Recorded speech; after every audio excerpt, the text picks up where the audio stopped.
In the sun-drenched Mediterranean, aboard the luxurious sea breeze, a wealthy yacht owner vanishes into the night, leaving behind a trail of secrets. Was it the loyal captain with a hidden past, the chef with costly pearls, the desperate heiress, or a ruthless rival shadowing the ship? Miss Jane Marple, with her keen eye and quiet wisdom, unravels a web of greed, betrayal, and deception, where every clue, a smudged note, an oil stain, a midnight dinghy, leads to a shocking truth. In just 30 seconds, dive into a mystery where no one is what they seem, and danger lurks beneath the waves. Chapter 1. The Sea Breeze Departure. The Mediterranean sun hung high, casting a golden sheen across the bustling port of Saint-Tropez, where the sea breeze lay moored, its polished hull a testament to Sir Reginald Harrow's wealth and taste. The yacht, a marvel of sleek lines and modern engineering, bobbed gently against the quay, its white paint gleaming like a pearl amidst the clamor of fishermen and tourists. Sir Reginald, a retired shipping magnate in his late 60s, stood at the helm, his silver hair ruffled by a salty breeze, his eyes crinkling with the satisfaction of a man who had conquered both commerce and the sea. His navy blazer, impeccably tailored, bore the faintest trace of cigar smoke, a habit he indulged despite his doctor's warnings. Miss Jane Marple, seated on a cushioned deck chair near the stern, adjusted her wide-brimmed hat to shield her delicate features from the sun. Her knitting needles moved with a rhythmic precision, a soft click-clack, blending with the cries of gulls overhead. She had accepted this voyage at the behest of her distant cousin, Lady Beatrice Harrow, who insisted a sea journey would invigorate her. Miss Marple, however, was less interested in invigoration than in observation. Her sharp eyes, framed by spectacles, missed little. The crew's brisk efficiency, the gleam of brass fittings, the faint tension in Sir Reginald's posture as he surveyed his domain. Captain Hugh Travers, a broad-shouldered man with a weathered face and a salt-and-pepper beard, strode across the deck, his voice carrying over the hum of preparations. "All hands, prepare to cast off," he barked, though his smile to Sir Reginald was deferential, almost practiced. Miss Marple noted the faint lines of strain around his eyes, suggesting a man accustomed to carrying burdens beyond the weight of command. He adjusted his cap, its gold braid catching the light, and barked another order to a young deckhand, who scurried to secure a rope. Below deck, the scent of fresh herbs and garlic wafted from the galley, where Madame Céleste Dubois, the yacht's French chef, orchestrated her domain with a flourish. Her dark hair was pinned tightly beneath a starched cap, and her apron was spotless, a point of pride. Miss Marple, who had ventured below to fetch a glass of water, caught a glimpse of Celeste slicing tomatoes with a precision that bordered on artistry. "Mon Dieu, the heat," Celeste muttered to herself, her accent thick, though her eyes flicked toward the door as if expecting an interruption. Miss Marple, ever polite, offered a nod and retreated, filing away the chef's nervous energy. The only other passenger, Miss Lydia Crane, reclined on a chaise longue near the bow, her slender frame draped in a silk dress the color of sea foam. At 25, she was a vision of youthful elegance, her auburn hair swept into a loose chignon, a martini glass balanced delicately in her hand.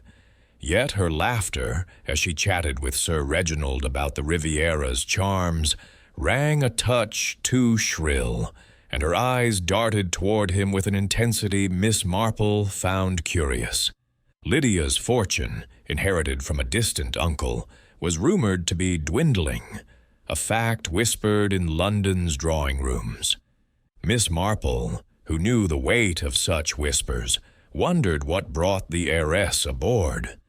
As the sea breeze eased away from the dock, its engines purring, Miss Marple's gaze drifted to the horizon. There, trailing at a discreet distance, was another yacht, the Silver Wave, its silhouette unmistakable. It belonged to Victor Langston, Sir Reginald's rival of 2 decades, a man whose ruthless ambition had once nearly toppled Harrow's empire. The Silver Wave kept pace, neither overtaking nor falling behind, a shadow on the water. Miss Marple's needles paused briefly. "How very interesting," she murmured to herself, her voice lost in the breeze. The crew hoisted the sails, and the yacht glided into open water, the coastline of Saint-Tropez shrinking to a ribbon of color. Sir Reginald joined Miss Marple at the rail, his cigar glowing faintly. "Miss Marple, what do you make of my little kingdom?" he asked, his tone jovial but his eyes searching. She smiled, her expression mild. "A kingdom is only as strong as its subjects, Sir Reginald," she replied, her words gentle but pointed. He chuckled, though a flicker of unease crossed his face before he turned to greet Lydia, who called him over with a wave. As the afternoon waned, the deck grew quiet, save for the creak of wood and the lap of waves. Miss Marple resumed her knitting, her thoughts as intricate as the pattern emerging from her needles. The sea breeze was a world unto itself, its inhabitants bound by unseen threads, ambition, loyalty, perhaps something darker. And beyond its rails, the Silver Wave lingered, a reminder that even the open sea held secrets. Miss Marple's eyes narrowed slightly, her mind already tracing the outlines of a puzzle she could not yet name. Chapter 2. A disquieting dinner. The sea breeze cut through the Mediterranean's twilight, its deck awash in the soft glow of lanterns, swaying gently with the yacht's rhythm. The sea was calm, a sheet of indigo stretching to the horizon, where the last embers of sunset faded into dusk. Miss Jane Marple sat in the dining saloon, her knitting folded neatly in her lap, her eyes taking in the polished mahogany table and the gleam of crystal glassware. The air carried the faint tang of salt, mingling with the rich aroma of Madame Celeste Dubois's culinary efforts. Tonight's dinner promised to be a grand affair, a showcase of the chef's talents and Sir Reginald Harrow's hospitality.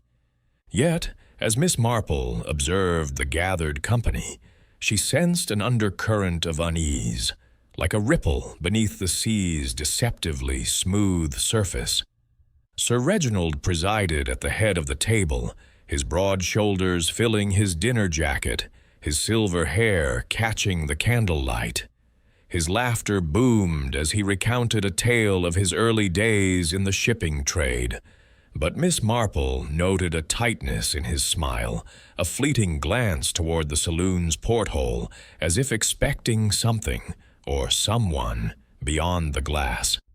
To his right sat Lydia Crane, her auburn hair glowing under the chandelier, her silk gown shimmering with each movement. She sipped her wine with delicate precision, but her fingers toyed nervously with the stem of her glass, and her laughter at Sir Reginald's anecdotes came a fraction too late. Captain Hugh Travers, seated opposite Lydia, cut a stern figure in his formal attire, his weathered hands resting stiffly on the table. His eyes, the color of storm clouds, flicked toward Sir Reginald, with a mixture of deference and something less definable. Resentment, perhaps, or caution. Miss Marple, seated at the table's far end, noted the captain's rigid posture, as if he were braced for an unseen squall. Madame Celeste, though not dining with the guests, flitted in and out of the saloon, her starched apron a stark contrast to the opulence around her. Each time she appeared, bearing a silver tray or a decanter, her movements were brisk, almost impatient, and Miss Marple caught a fleeting grimace when Sir Reginald praised her bouillabaisse as a triumph of French artistry. The meal began with a delicate amuse-bouche, a morsel of smoked salmon atop a cucumber round, which Celeste presented with a flourish before retreating to the galley. Sir Reginald raised his glass, proposing a toast to fair winds and good company. The clink of crystal echoed, but Miss Marple's sharp ears caught a faint hesitation in Lydia's response, her glass lingering a moment too long in the air. The conversation turned to Sir Reginald's plans for the sea breeze, a topic he broached with an enthusiasm that felt slightly forced. "I've been thinking," he said, swirling his wine, "of selling this old girl. The sea breeze has served me well, but there's a foundation I'd like to establish, something for orphaned children, you know, a legacy beyond mere ships." Lydia's smile froze, her napkin twisting in her lap. "Sell the sea breeze?" she echoed, her voice light but strained. "Surely you'd miss her, Sir Reginald. She's practically a palace on water." Her eyes darted toward the captain, who remained silent, his fork poised over his plate. Miss Marple, nibbling her salmon, noted the heiress's sudden pallor, as if the notion of the yacht's sale carried a personal sting. Captain Travers cleared his throat, his tone measured. "A fine vessel, sir, but the sea's unpredictable. A storm's brewing south of us. Might be wise to adjust course tonight." His words were practical, yet Miss Marple sensed an undercurrent, a suggestion that the captain's concern extended beyond meteorology. Celeste re-entered with the main course, a steaming tureen of bouillabaisse, its saffron-infused broth filling the saloon with a heady fragrance. She ladled the soup with practiced grace, but Miss Marple noticed her hands tremble slightly as she served Sir Reginald. "You outdo yourself, Celeste," he said, beaming. "This is why I stole you from that Parisian bistro." The chef's lips curved into a smile, but her eyes remained cold, and she murmured something in French before retreating. Miss Marple, whose knowledge of the language was limited but sufficient, caught the words trop gentil, too kind, spoken with a bitterness that belied the compliment. As the meal progressed, the conversation grew fitful. Lydia, perhaps emboldened by her second glass of wine, leaned toward Sir Reginald, her voice coy. "You must tell us more about this foundation, Sir Reginald. It sounds terribly noble." Her tone was teasing, but her eyes were sharp, searching his face for something unspoken. Sir Reginald chuckled, though his gaze drifted again to the porthole. "Noble, perhaps, but practical too," he replied. "I've no heirs, you see. Better to leave something worthwhile than let it all fritter away." Lydia's laugh was brittle, and she reached for her glass, her fingers tightening around it. Captain Travers, who had been largely silent, spoke up abruptly. "The sea breeze is more than a yacht, sir. She's a legacy in herself. Selling her might not sit well with some." His words hung in the air, heavy with implication. Sir Reginald raised an eyebrow, his smile fading. "Sentiment's all well and good, Travers, but business is business. You of all people should understand that." The captain's jaw tightened, and he returned to his soup, his spoon scraping the bowl with unnecessary force. Miss Marple, her expression serene, sipped her wine and observed the interplay. The dining saloon, for all its elegance, felt like a stage where each player performed a role, their true motives veiled. She recalled the Silver Wave, Victor Langston's yacht, trailing them earlier that day. Langston's rivalry with Sir Reginald was no secret in shipping circles. His ambition to outshine Harrow had led to bitter disputes over contracts and patents. Could his presence, so close to the sea breeze, be mere coincidence? Miss Marple's needles, resting in her lap, twitched slightly as if echoing her thoughts. The meal concluded with a dessert of crème brûlée, its caramelized crust crackling under the spoon. Celeste, serving the final course, seemed distracted, her eyes darting toward the saloon's entrance. Miss Marple, ever alert, noticed a faint smudge of ink on the chef's wrist, barely concealed by her sleeve. It was an odd detail, one that might mean nothing, or everything. As the guests rose, Sir Reginald excused himself, mentioning a need to check the ship's radio. "Got a message to send?" he said, his tone casual, but his eyes guarded. Miss Marple watched him go, noting the purposeful stride that belied his age. The others lingered briefly. Lydia, claiming a headache, retired to her cabin, her steps unsteady. Captain Travers excused himself to the bridge, muttering about the storm's trajectory. Miss Marple, alone in the saloon, gathered her knitting and moved to a deck chair outside, the night air cool against her skin. The stars were brilliant, but the sea was restless, its waves whispering secrets. She settled into her chair, her eyes scanning the horizon where the Silver Wave's lights twinkled faintly, closer now than they had been at dusk. As the yacht rocked gently, Miss Marple's thoughts were interrupted by a faint sound, a heated exchange, muffled but distinct, coming from the direction of the radio room. She strained to listen, catching Sir Reginald's voice, low and urgent, and another, indistinct but sharp with anger. The word Langston cut through the night, followed by debts and not again. The voices ceased abruptly, replaced by the hum of the yacht's engines. Miss Marple's fingers tightened around her knitting, her mind racing. Sir Reginald had not returned to the deck, and the saloon was now empty, its candles guttering in their holders. She rose, her movements deliberate, and made her way toward the radio room, her soft shoes silent on the polished deck. The door was ajar, revealing a small, dimly lit space cluttered with equipment. No one was there, but a chair was askew, and a notepad bore the faint impression of hurried writing. Miss Marple, with a glance to ensure she was unobserved, pressed her handkerchief against the pad, revealing fragments of words. Meet, Cove, midnight. She tucked the handkerchief away, her expression unchanged, but her mind alight with possibilities. Returning to her deck chair, Miss Marple resumed her knitting, the needles moving with their familiar rhythm.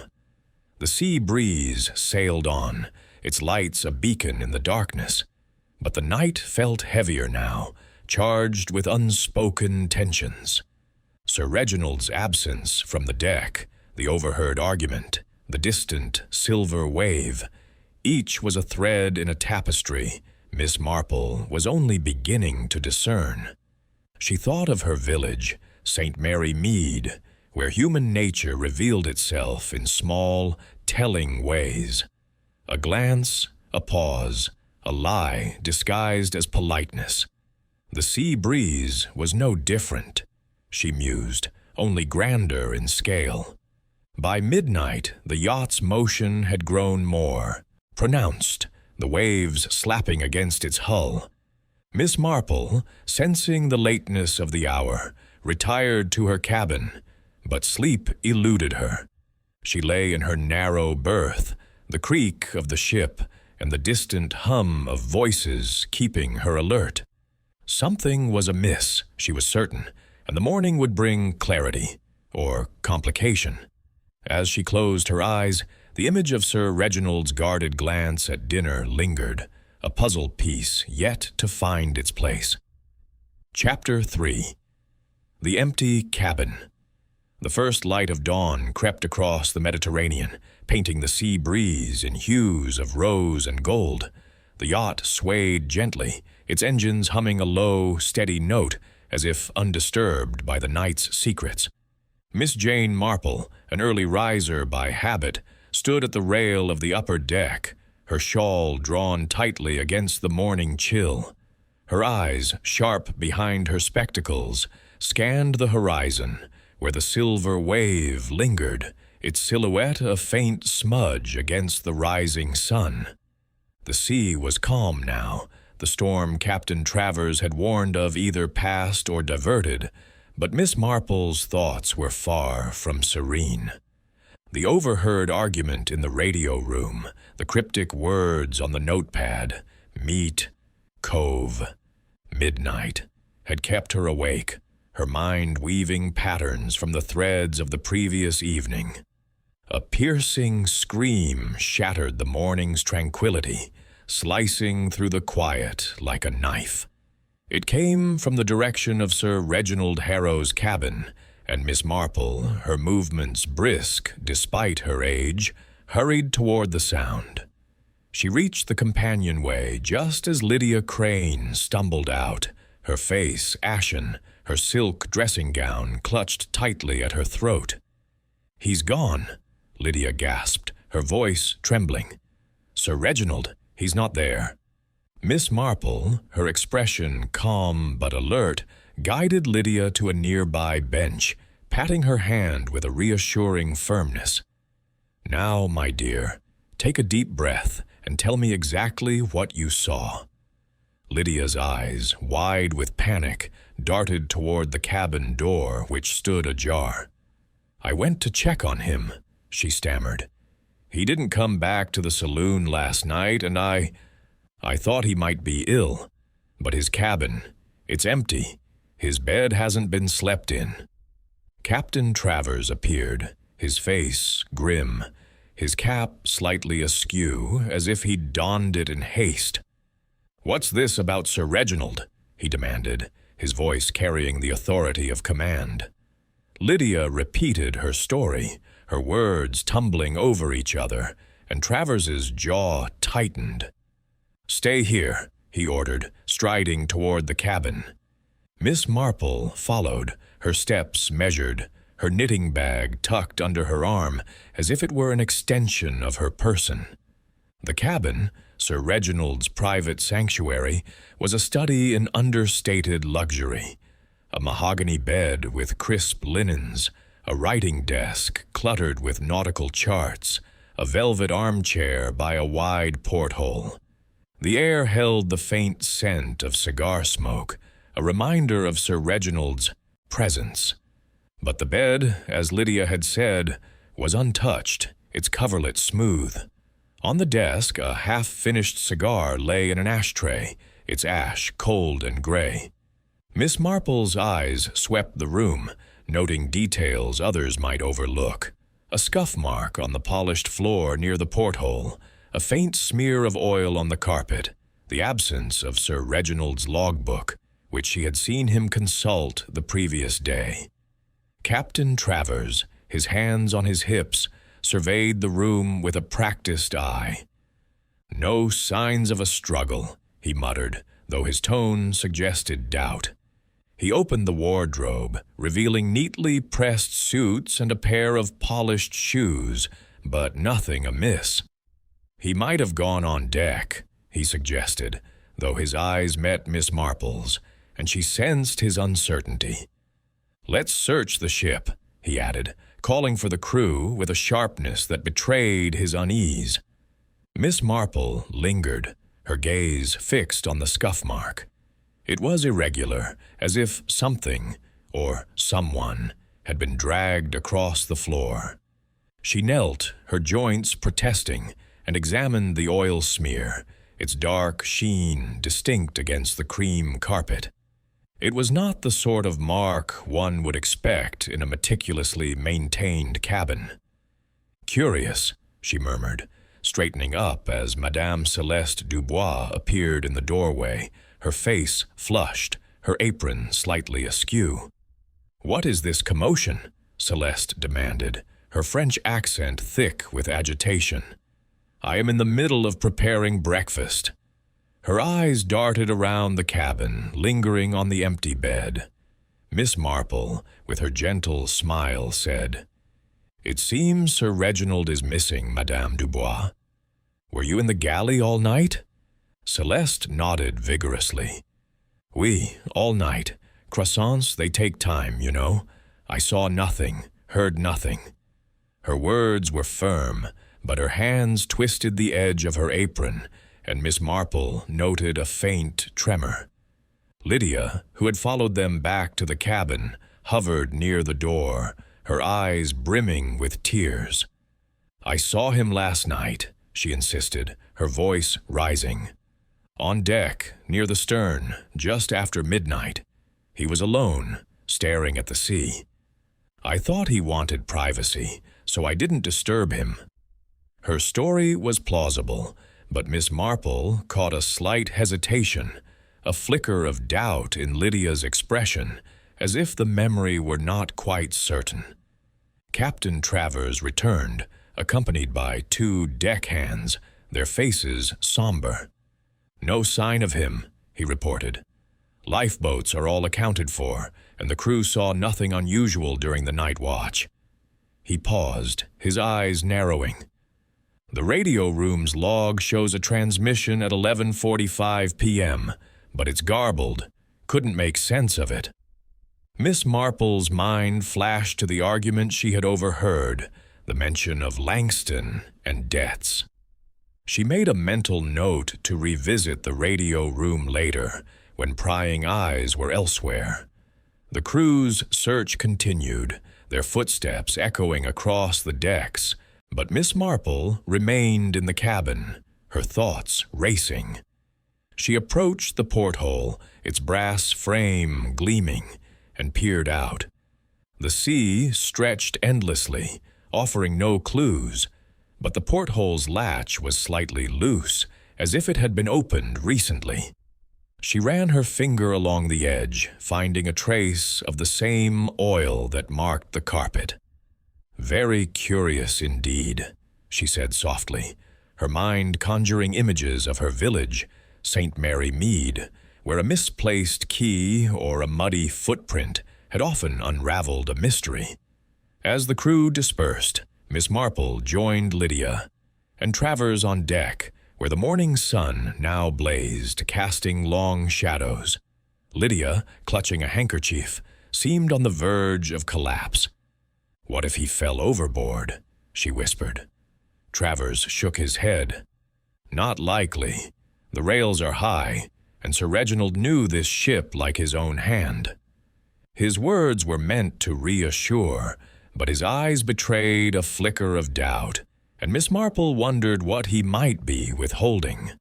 Madame Celeste, who had returned to the galley, reappeared with a tray of coffee, her movements brisk but her face pale. "You must eat, mademoiselle," she said to Lydia, her tone almost maternal. "Shock. It is no good on an empty stomach." Lydia accepted a cup, but her hands shook, spilling a few drops onto her gown. Miss Marple, sipping her own coffee, watched Celeste closely. The chef's efficiency was admirable, but her eyes avoided the cabin door, and Miss Marple recalled the ink smudge on her wrist from the previous evening, a detail that now seemed more significant. The sea breeze continued its course, the crew maintaining their duties with a strained normalcy. Miss Marple, however, felt the weight of the mystery settle around her. Sir Reginald's disappearance was no accident. She was certain. The scuff mark, the oil, the missing logbook, the garbled radio transmission, all pointed to a deliberate act, orchestrated by someone with intimate knowledge of the yacht. Her thoughts drifted to the silver wave, still visible in the distance, its presence a silent challenge. Victor Langston's rivalry with Sir Reginald was well known, but could he have acted so boldly as to board another man's ship? Or was the answer closer among the sea breeze's own company? As the morning wore on, Miss Marple retreated to her deck chair, her knitting resumed with a deceptive calm. The crew's search had yielded nothing, but she knew the truth lay in the small things, the overlooked details that revealed human nature's frailties. She thought of her friend Mrs. Bantry, who once found a clue in a misplaced teacup, and smiled faintly. The Sea Breeze was a floating village, its inhabitants bound by their own desires and fears. Somewhere among them, Miss Marple was certain, lay the key to Sir Reginald's fate. Chapter 4. The Captain's Tale. The Sea Breeze glided through the morning's gentle swells, its decks alive with the subdued murmur of a crew grappling with uncertainty. The sun climbed higher, casting sharp shadows across the polished wood, but the air held a tension that no warmth could dispel. Miss Jane Marple, seated in her usual deck chair, her knitting needles moving with their customary rhythm, observed the comings and goings with a quiet intensity. Sir Reginald Harrow's disappearance had cast a pall over the yacht, and the crew's fruitless search had only deepened the mystery. The Silver Wave, Victor Langston's yacht, remained a distant specter on the horizon, its presence a nagging question in Miss Marple's mind. Captain Hugh Travers, his face etched with lines of strain, emerged from the bridge, his cap tucked under his arm, as if to signal a rare moment of informality. He approached Miss Marple, his boots heavy on the deck, and offered a curt nod. "Miss Marple, a word, if you please," he said, his voice low, carrying the gravel of a man accustomed to shouting over storms. She looked up, her eyes mild but piercing, and gestured to the chair beside her. "Of course, Captain. Do sit down. The sea air is quite invigorating, is it not?" Travers hesitated, then sank into the chair, his hands clasped tightly, a worn pocket-knife glinting briefly as he shifted. "Invigorating's not the word I'd use today," he muttered, his gaze fixed on the horizon. "Sir Reginald's gone, and the crew's rattled. I've got to keep them steady, but—" He trailed off, his fingers tightening around the knife. Miss Marple, her needles pausing, noted the gesture, her mind recalling the scuff mark and oil smear in Sir Reginald's cabin, details that suggested more than a simple mishap. "Captain Travers," she began, her tone gentle but probing. "You've known Sir Reginald a long time, I understand. A loyal man like yourself must feel his absence keenly."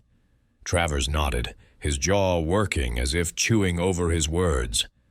20 years, he said gruffly. "Started as a deckhand under him, worked my way up. He trusted me with the Sea Breeze, and I've never given him cause to regret it." His voice held pride, but Miss Marple caught a flicker of something else. Resentment, perhaps, or a buried grievance. She tilted her head, her expression one of polite curiosity. "Such loyalty is rare," she said, "though I imagine it's not always easy, serving a man of Sir Reginald's stature." Travers's eyes narrowed, but he didn't rise to the bait. Instead, he leaned back, the knife now tucked into his pocket. "He's a fair man, mostly. Pays well, expects the best, but he's got his plans, selling the yacht for one. Doesn't sit right with me, but it's his ship."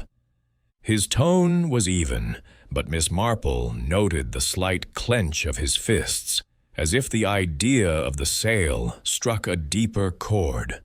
The conversation paused as a deckhand approached, reporting no new findings from the search. Travers dismissed him with a wave, then turned back to Miss Marple. "You're a sharp one, aren't you?" he said, a grudging respect in his voice. "I've seen you watching, taking it all in. What do you make of this mess?" Miss Marple smiled faintly, her needles resuming their rhythm. "People are not so different at sea as they are in a village, Captain. They carry their hopes, their fears, their secrets. I'm merely trying to understand them." Encouraged by her mildness, Travers leaned forward, his voice dropping. "I'll tell you something, Miss Marple, but it's not for the crew's ears. Last night I changed course, took us near a cove off the usual route. Sir Reginald's orders, or so I thought. Found a note in his hand, slipped under the bridge door, saying to stop for an engine check. I did as told, but now I'm wondering—" He hesitated, his eyes searching hers. "That note's gone missing, and with Sir Reginald vanished, I'm not sure what to think." Miss Marple's needles paused again, her mind racing. A forged note, a detour to a cove, the silver wave's proximity. Each piece fit into a pattern, though the design remained elusive. "And this cove," she said carefully. "Was it near where we saw Mr. Langston's yacht?" Travers's expression darkened. "You've a keen eye.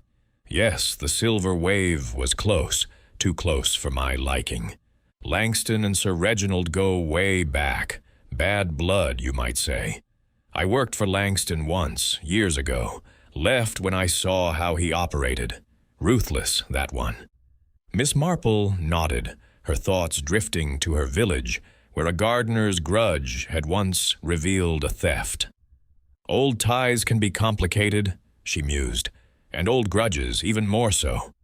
Travers grunted, rising to his feet. "I've got a ship to run, but if you hear anything, Miss Marple, you'll tell me?"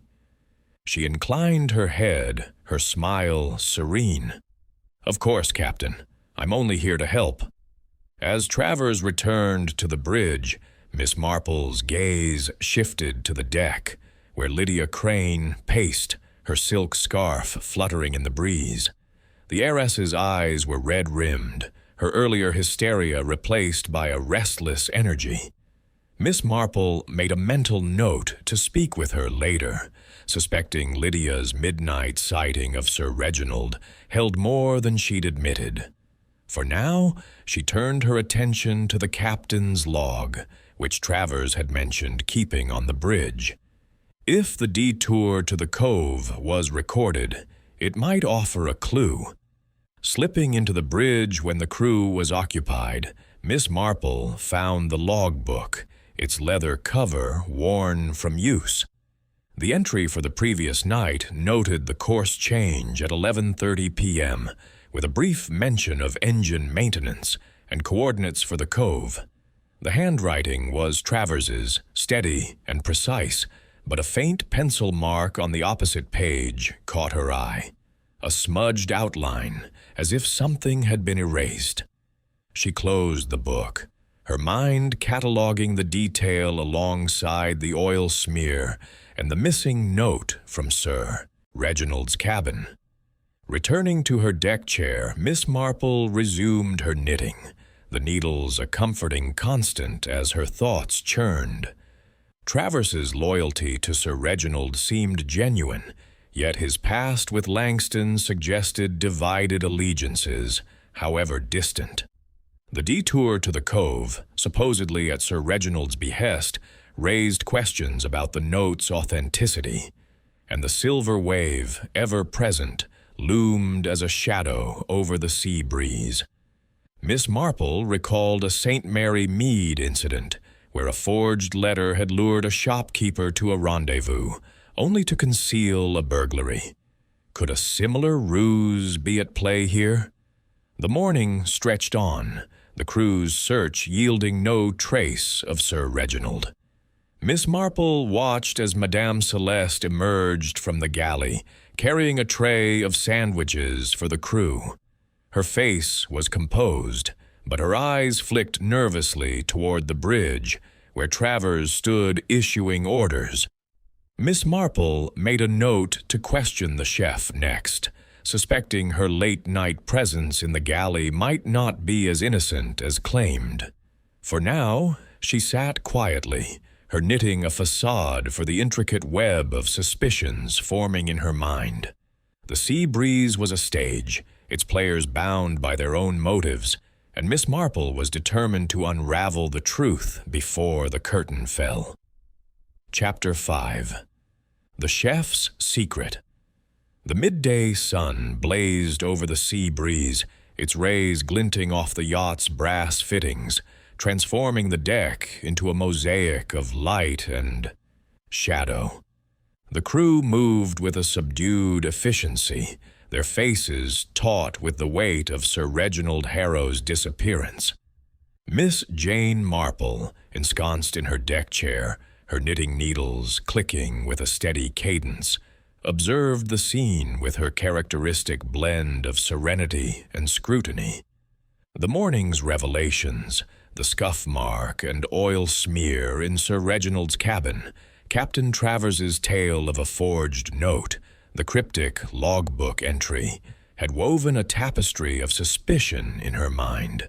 Yet the pattern remained incomplete, and her thoughts turned to Madame Celeste Dubois, the French chef whose nervous demeanor at breakfast had not escaped her notice. Below deck, the galley was a hive of activity, its air thick with the scent of baking bread and simmering stock. Miss Marple, descending the narrow companionway, paused at the galley door, her shawl draped neatly over her shoulders.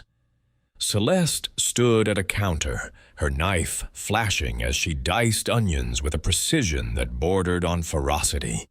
Her dark hair was pinned tightly, but a few strands had escaped, clinging to her flushed cheeks. The starched apron, pristine despite the morning's chaos, seemed a shield, and Miss Marple noted the faint gleam of pearl earrings, extravagant for a chef on a yacht, even one as grand as the Sea Breeze. "Madame Dubois," Miss Marple said, her voice soft but carrying the gentle authority of a village matron, "might I trouble you for a moment? The coffee this morning was quite splendid, and I wondered about your recipe." Celeste's knife paused, her eyes flicking up with a wariness that belied her smile. "Mademoiselle Marple, you are kind," she replied, her French accent curling around the words. "It is only coffee, nothing special, but please, come in." She gestured to a stool by the counter, her movements brisk but not unwelcoming. Miss Marple settled onto the stool, her knitting bag at her side, her eyes taking in the galley's orderly chaos. Copper pots gleaming, a basket of fresh herbs, a notepad tucked beside a jar of spices. "You must be terribly busy," she said, her tone conversational. "Preparing meals for the crew, especially now with all this upset. Were you up late last night in the galley?" Celeste's hands resumed their chopping, but the rhythm faltered slightly. "Oui, all night," she said. "Croissants, they demand time. I was here, working, until dawn." Her voice was firm, but Miss Marple caught a fleeting glance toward the notepad, its pages slightly crumpled. "How dedicated you are," Miss Marple said, her smile unwavering. "Though it must be lonely, working alone while the ship sleeps." She leaned forward slightly, her eyes kind but piercing. "Did you hear anything unusual last night? Perhaps near the radio room? It's not far from here, I believe." Celeste's knife slipped, nicking the cutting board. She muttered something in French, then shook her head. "Nothing, mademoiselle. The galley is my world. I hear only the pots and the sea." Miss Marple nodded, her needles resuming their work as if in rhythm with her thoughts. She recalled the ink smudge on Celeste's wrist at dinner, a detail now joined by the notepad's presence. "You must be proud of your work," she said, steering the conversation gently. "Those pearl earrings are lovely, quite a treasure for a chef's wages." Celeste's hand flew to her ear, her fingers brushing the pearls as if caught unawares. "A gift," she said quickly, "from a friend in Paris, nothing more." But her eyes darted away, and Miss Marple noted the flush creeping up her neck. As Celeste turned to stir a pot, Miss Marple's gaze fell on the notepad again. A corner of paper protruded, folded as if hastily tucked away. "Might I have a look at your recipes?" she asked, her tone innocent. "My niece in St. Mary Mead would adore your bouillabaisse." Celeste hesitated, then handed over the notepad with a forced smile. "Just notes, mademoiselle. Nothing special." Miss Marple opened it, her fingers deft, and found a scribbled list of ingredients: thyme, saffron, fish stock. But tucked between the pages was a crumpled note in Sir Reginald's distinctive hand. "Meet me at 11 p.m. Urgent." Miss Marple's heart quickened, but her face remained serene. "How curious," she said, holding up the note. "This seems to be from Sir Reginald. Did he leave it for you?" Celeste's face paled, her hands gripping the counter. I found it in my pocket this morning," she stammered. "Someone must have slipped it there. I don't know why. I never saw him last night." Her voice rose, a note of panic breaking through her composure. Miss Marple folded the note carefully, tucking it into her knitting bag. "Of course, Madame Dubois. These things do happen. Perhaps it was meant for someone else."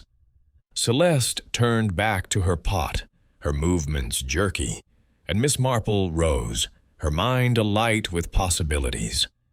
The note confirmed her suspicion of a rendezvous, likely tied to the overheard argument in the radio room. But Celeste's denial, coupled with her expensive earrings and nervous demeanor, suggested a deeper involvement. Miss Marple recalled a St. Mary Mead cook who had hidden stolen silver in her apron, her guilt betrayed by a trembling hand. Human nature, she thought, was remarkably consistent, whether in a village kitchen or a yacht's galley. As she returned to the deck, Miss Marple spotted Lydia Crane leaning against the rail, her face pale but composed. The heiress's eyes followed Captain Travers, who was barking orders to a deckhand near the bridge. Miss Marple made a mental note to probe Lydia's story of seeing Sir Reginald at midnight, suspecting the heiress's account might hold inconsistencies. For now, she sought out a quiet corner of the deck where she could examine the note more closely. Its ink matched Sir Reginald's pen, but the handwriting seemed hurried, as if written under duress. The word urgent carried a weight that echoed the tension of the previous night. A young crew member, a lad named Tom, approached with a tray of tea. "Miss Marple, ma'am, anything you need?" he asked, his freckled face earnest. She smiled, sensing an opportunity. "Thank you, Tom. Tell me, were you on watch last night? Did you see Madame Dubois anywhere but the galley?" Tom hesitated, his eyes darting toward the galley door. "Well, ma'am, I did see her near the radio room, maybe around 11. Thought it was odd, but she said she was fetching spices from storage."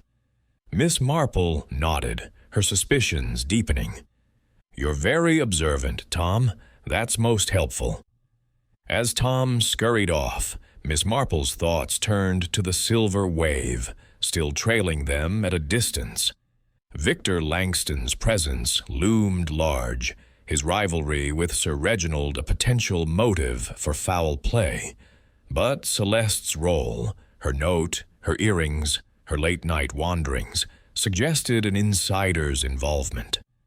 Miss Marple recalled Travers's admission of a detour to a cove, supposedly at Sir Reginald's behest. Could Celeste have been complicit in luring him to that meeting?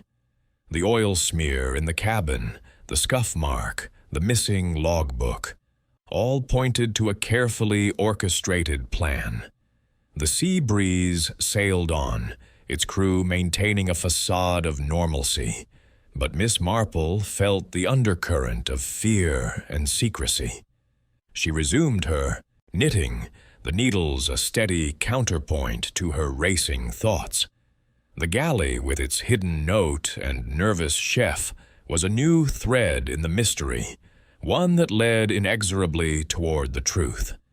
In St. Mary Mead, a misplaced letter had once unraveled a blackmail scheme.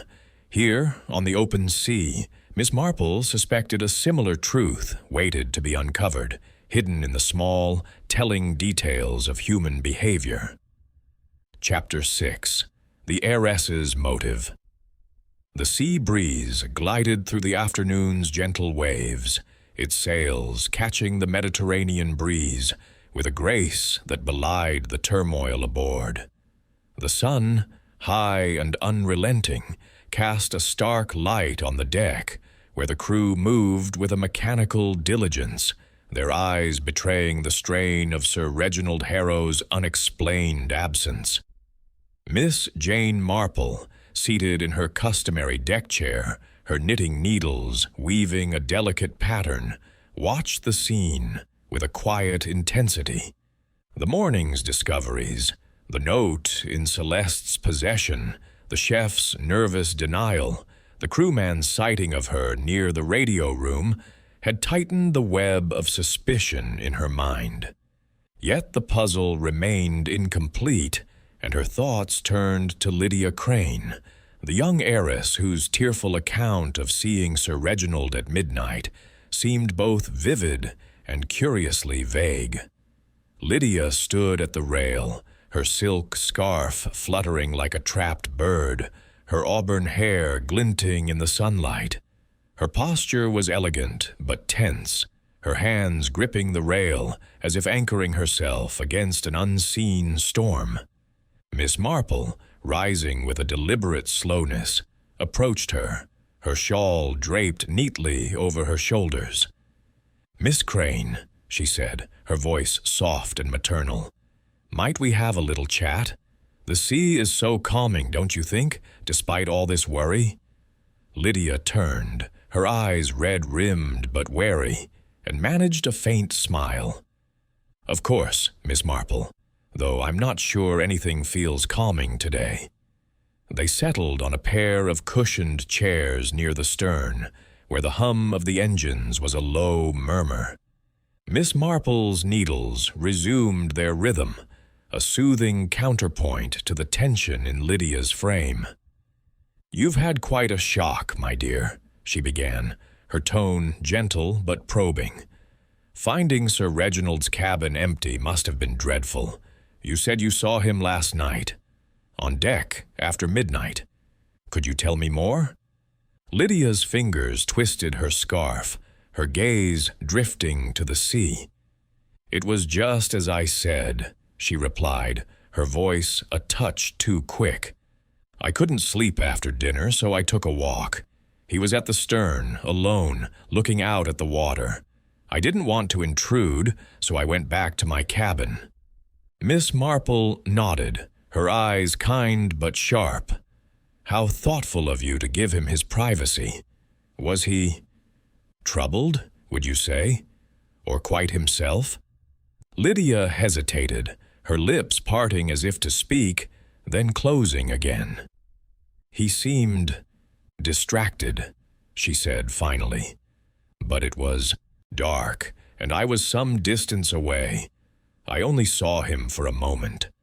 Her words were careful, but Miss Marple noted a slight shift in her posture, a tightening of her shoulders, as if the memory were less certain than she claimed. The conversation paused as a deckhand passed, carrying a coil of rope. Miss Marple seized the moment to steer the discussion. "You and Sir Reginald seemed quite friendly at dinner," she said, her tone conversational. He spoke so warmly of his plans for a charitable foundation. It must have been inspiring to hear. Lydia's smile was brittle, her fingers stilling on the scarf. "Oh, yes, very noble," she said. "But I suppose it means less for, well, for anyone hoping to share in his wealth." Her voice carried a hint of bitterness, quickly masked by a laugh. "Not that I'd know about such things." Miss Marple's needles clicked softly, her mind racing. She recalled the whispers in London about Lydia's dwindling fortune, her inheritance eroded by extravagant tastes. "My dear," she said gently, "we all have our burdens. In my village, St. Mary Mead, I knew a young lady much like you, charming but weighed down by debts. She thought a wealthy suitor might solve her troubles, but it led to complications." Lydia's eyes widened, a flush creeping up her cheeks. "I'm not like that," she said sharply. "I admired Sir Reginald, that's all. I hoped, he might help me with a loan, but he made it clear he wasn't interested." Miss Marple nodded, her expression one of quiet sympathy. "Of course, my dear. Though it's natural to hope for a kind gesture from a man like Sir Reginald. Did you speak to him about it? Perhaps last night?" Lydia shook her head, her voice rising. "No, I told you. I only saw him from a distance. I went straight to bed after that." But her eyes darted away, and Miss Marple noted the contradiction. Lydia had earlier claimed to have returned to her cabin immediately after seeing him, not after a walk. As the heiress fidgeted, Miss Marple's thoughts turned to the deckhand Tom's earlier remark. He had seen someone near the lifeboats after midnight, a figure he thought was Lydia, though she'd denied it. "The sea can play tricks on the eyes," Miss Marple said, her tone musing. "One of the crew mentioned seeing someone near the lifeboats last night, around the time you saw Sir Reginald. It's easy to mistake one person for another in the dark." Lydia's face paled, her hands clenching the scarf. "It wasn't me," she said quickly. "I was in my cabin by then. Whoever it was, they're mistaken." Miss Marple smiled, her needles never faltering. "Of course, mistakes do happen. Though it's curious, isn't it? How many little mysteries surround us on this ship?" She paused, letting the words settle, then added, "Sir Reginald's plans to sell the Sea Breeze must have surprised you, given your fondness for it." Lydia's lips tightened, and she rose abruptly. "I need some air," she said, though they were already outdoors. "Excuse me, Miss Marple." She hurried toward the bow, her steps unsteady, leaving Miss Marple to her thoughts. The heiress's story, Miss Marple reflected, was riddled with inconsistencies. Her claim of seeing Sir Reginald at midnight clashed with her insistence on returning to her cabin, and her denial of being near the lifeboats rang hollow against Tom's account. Lydia's financial troubles, coupled with her hopes of securing Sir Reginald's aid, suggested a motive, perhaps not for violence, but for deception. Miss Marple recalled a St. Mary Mead girl who had spun tales to cover a theft, her lies unraveling under gentle questioning. Lydia's nervousness, her shifting timeline, hinted at a similar concealment. As the afternoon waned, Miss Marple sought out Tom, finding him polishing brass near the bridge. "Tom, my dear," she said, her voice warm. "You mentioned seeing someone near the lifeboats last night. Could you describe them?" Tom scratched his head, his freckled face earnest. "It was dark, ma'am, but I'd swear it was Miss Crane. She was wearing that green scarf, the one she's got on now, near the starboard lifeboat, maybe 12:30. Miss Marple thanked him, her mind cataloging the detail. The green scarf, fluttering at Lydia's neck, was a vivid marker, one that contradicted her story. Returning to her deck chair, Miss Marple resumed her knitting, the needles a steady rhythm against the churn of her thoughts. Lydia's motive was clear: desperation for funds, perhaps dashed by Sir Reginald's refusal and his plan to sell the yacht. But her role in his disappearance remained uncertain. Was she a witness, a conspirator, or merely a frightened girl caught in a web not of her making? The silver wave, still trailing in the distance, loomed as a reminder of Victor Langston's shadow, but Miss Marple suspected the truth lay closer, among the sea breeze's own passengers. The note in Celeste's pocket, Travers's forged order, Lydia's inconsistent tale, each was a thread in a tapestry Miss Marple was beginning to discern. She thought of her village, where a misplaced hairpin had once revealed a betrayal. Here, on the sea breeze, the clues were no less subtle. A scarf, a smudge of oil, a hurried note. As the yacht sailed on, its crew and guests bound by an uneasy silence, Miss Marple knew the truth was near, waiting to be unraveled by her patient, unyielding scrutiny. Chapter 7. The Rival's Shadow. The sea breeze sailed smoothly through the late afternoon, its white sails billowing against a sky now streaked with wisps of cloud. The Mediterranean stretched endlessly around it, a deceptive calm masking the undercurrent of unease that gripped the yacht. Miss Jane Marple, seated in her deck chair with her knitting needles moving in their familiar rhythm, felt the weight of the mystery deepening. Sir Reginald Harrow's disappearance, now a full day past, had left the crew and passengers in a state of quiet agitation, their routines a fragile veneer over growing suspicion. The clues, Celeste's cryptic note, Travers's forged order, Lydia's inconsistent tale, formed a pattern in Miss Marple's mind, but the presence of Victor Langston's yacht, the silver wave, loomed as a persistent shadow, demanding her attention. From her vantage point, Miss Marple could see the silver wave in the distance, its sleek form closer now than it had been at dawn. Its proximity was no coincidence, she was certain, and the oil smear in Sir Reginald's cabin, matching the type used in Langston's yacht engines, suggested a connection too precise to ignore. She recalled the overheard argument in the radio room, the mention of Langston and debts, and her thoughts turned to the cove where Captain Travers had detoured the sea breeze the previous night. A rival's enmity, she knew from her St. Mary Mead days, could drive men to desperate acts, and Langston's history with Sir Reginald was steeped in such bitterness. Miss Marple rose, her shawl draped neatly over her shoulders, and made her way to the bridge, where Captain Travers was conferring with a deckhand over a nautical chart. His weathered face was drawn, his eyes scanning the horizon with a vigilance that bordered on unease. "Captain Travers," she said, her voice gentle but firm, "might I have a moment? I've been thinking about our course last night, and that cove you mentioned."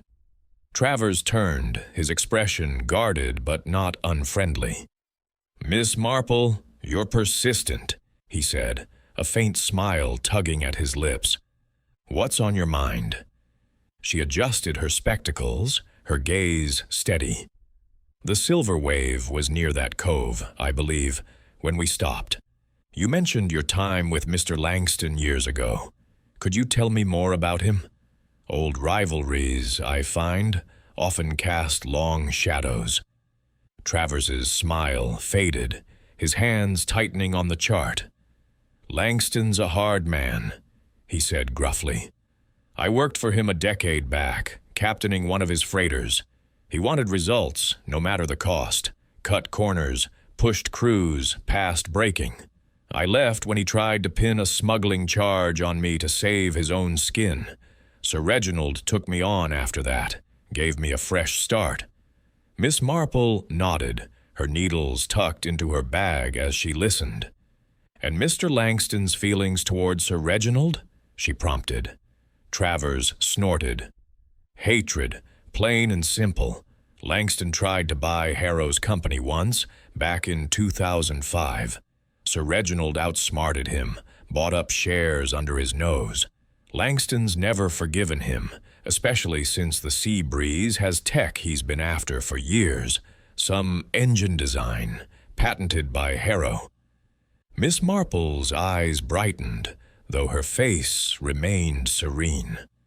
"How very interesting," she said. "A man like that might go to great lengths to settle a score." Travers hesitated, then lowered his voice. "There's more.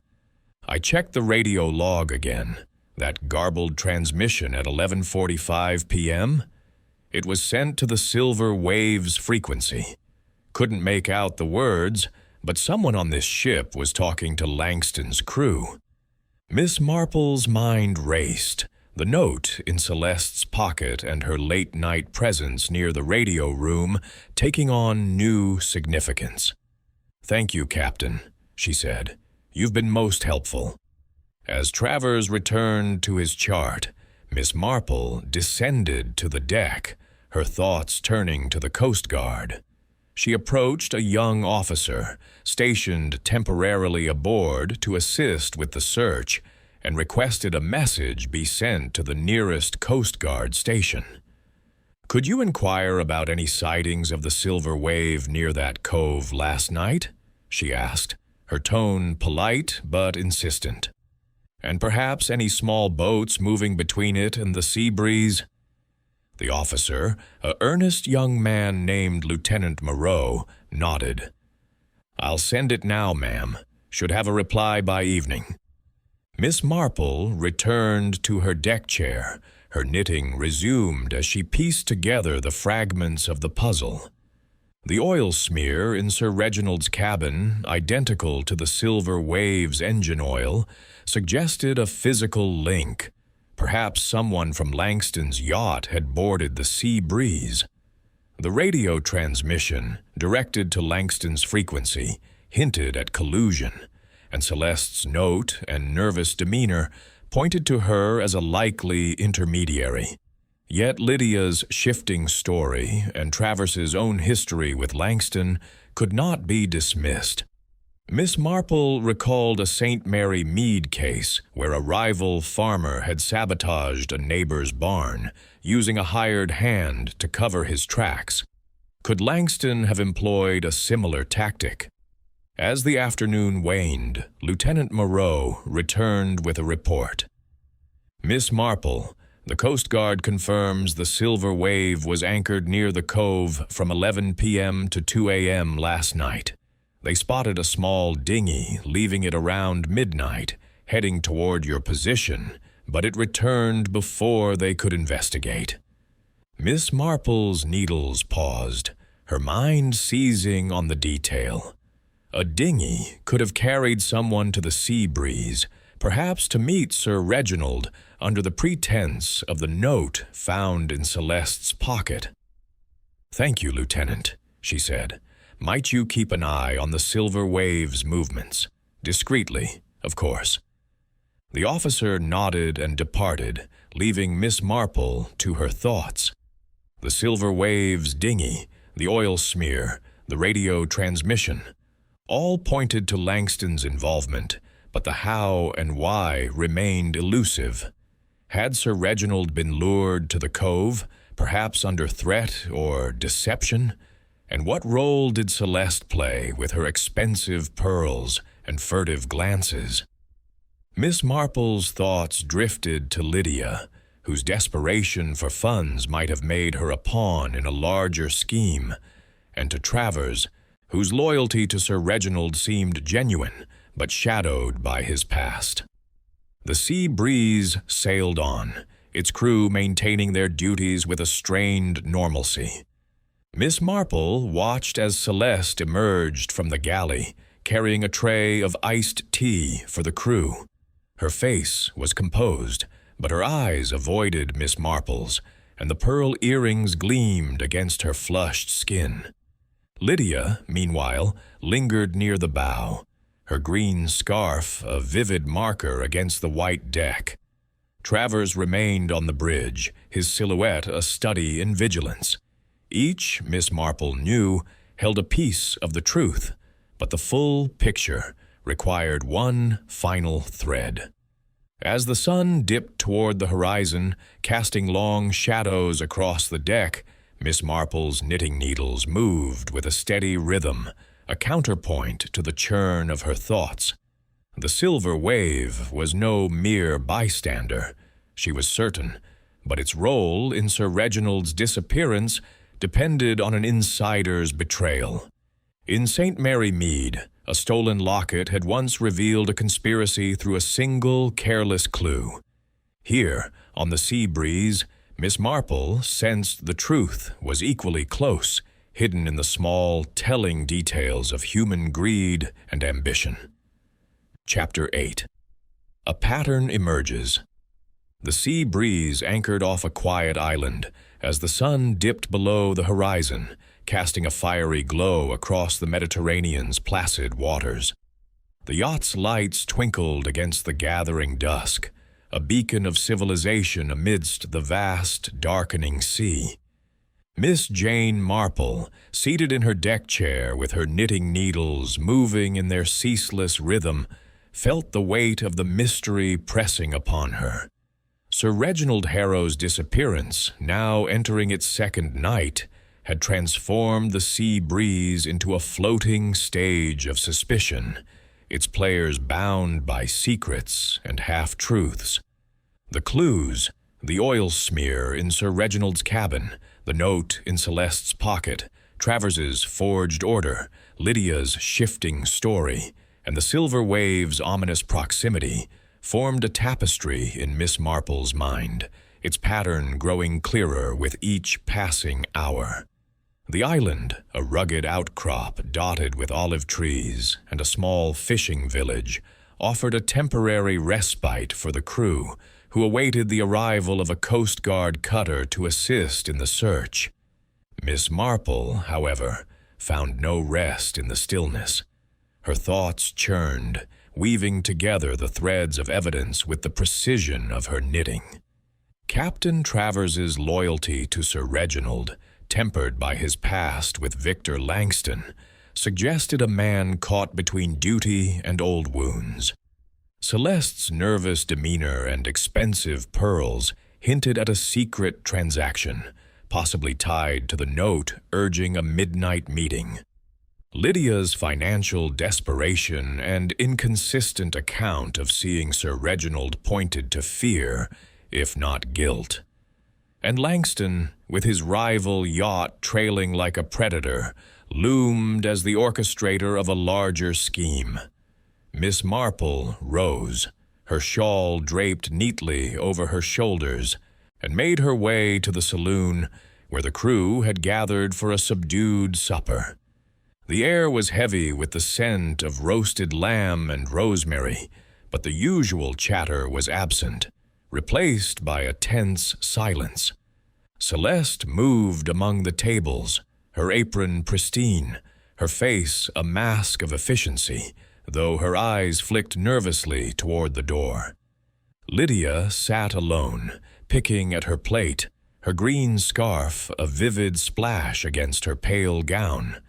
Travers, at a separate table, conferred quietly with Lieutenant Moreau, the Coast Guard officer, his weathered hands gripping a coffee mug. Miss Marple settled at a corner table, her knitting bag at her side, and observed the scene. The saloon, with its polished mahogany and flickering candles, felt like a microcosm of St. Mary Mead, where village gatherings often revealed truths through a glance or a pause. She recalled a local scandal involving a missing vicar, unraveled by a misplaced prayer book. Here, The clues were no less subtle, but their stakes were higher. The oil smear, matching the Silver Wave's engine type, suggested an intruder had boarded the Sea Breeze. The radio transmission to Langston's yacht, Celeste's presence near the radio room, and the dinghy sighted by the Coast Guard all pointed to a coordinated act. Yet the insider's role, Celeste, Travers, or perhaps Lydia, remained the missing piece. Lieutenant Moreau approached, his young face earnest but strained. "Miss Marple, we've had word from the Coast Guard," he said, keeping his voice low. "The Silver Wave was stationary in that cove from 11 p.m. to 2 a.m., and the dinghy was seen returning to it at 2:15 a.m. No sign of Sir Reginald, but we're planning a search of Langston's yacht tomorrow." Miss Marple nodded, her expression serene, but her mind alight. "Thank you, Lieutenant.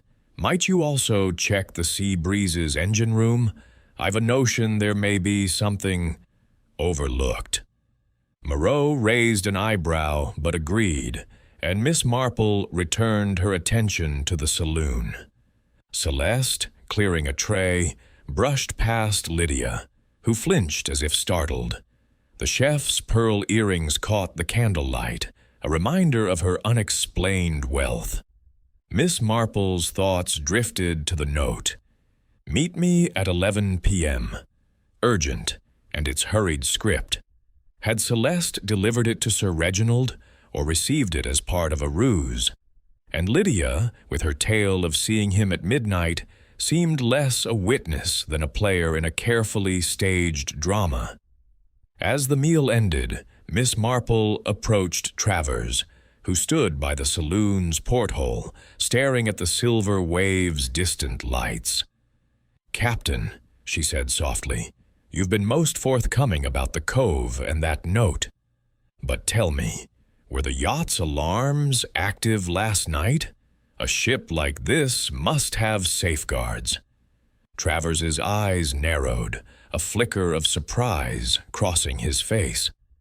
"They were on," he said. "But the system's finicky, can be disabled from the engine room if you know. How? I checked this morning. Everything was in order." Miss Marple's needles paused, her mind seizing on the detail. An insider, then, with knowledge of the yacht's systems, was essential to any intrusion. She thanked Travers and made her way to the deck, where the cool night air sharpened her thoughts. The Sea Breeze's engine room, with its complex machinery, was a place few ventured, yet the oil smear in Sir Reginald's cabin suggested a connection. She recalled the saint, Mary Mead Blacksmith, whose hidden tools had betrayed a burglary. Here the engine room might hold a similar clue. Requesting Lieutenant Moreau's assistance, she arranged for a discreet search, emphasizing the need to examine any compartments or equipment that might conceal evidence. As the stars emerged, Miss Marple sat alone, her knitting a steady rhythm against the lap of waves. The pattern was emerging. Langston's motive, rooted in rivalry and greed for the Sea Breeze's technology, was clear. The dinghy's movement, the radio transmission, and the oil smear pointed to an abduction, likely executed during the cove detour. Celeste's note and presence near the radio room suggested she was the insider, paid or coerced by Langston. Lydia's role remained murky. Her desperation might have made her a pawn, but her lies suggested knowledge, if not complicity. Travers, despite his past, seemed genuinely shaken, his forged note a manipulation rather than a betrayal. Miss Marple's thoughts were interrupted by a faint clatter from below, near the engine room. She rose, her movements silent, and descended the companionway, guided by instinct. The engine room door was ajar, a sliver of light spilling onto the corridor. Peering inside, she saw nothing amiss, but the hum of machinery felt like a heartbeat, pulsing with secrets. She made a mental note to ensure Moreau's search was thorough, suspecting the answer lay in the yacht's hidden spaces. Returning to her deck chair, Miss Marple resumed her knitting, the needles a metronome for her thoughts. The sea breeze was a world unto itself, its inhabitants bound by greed, fear, and ambition. In St. Mary Mead, a single careless word had once unraveled a conspiracy. Here, the truth was close, hidden in the interplay of clues and human frailties. As the silver wave's lights winked in the distance, Miss Marple knew the next day's search would bring clarity, or danger. Chapter 9. The Hidden Compartment. The sea breeze lay anchored off the quiet island, its silhouette softened by the dawn's pale light.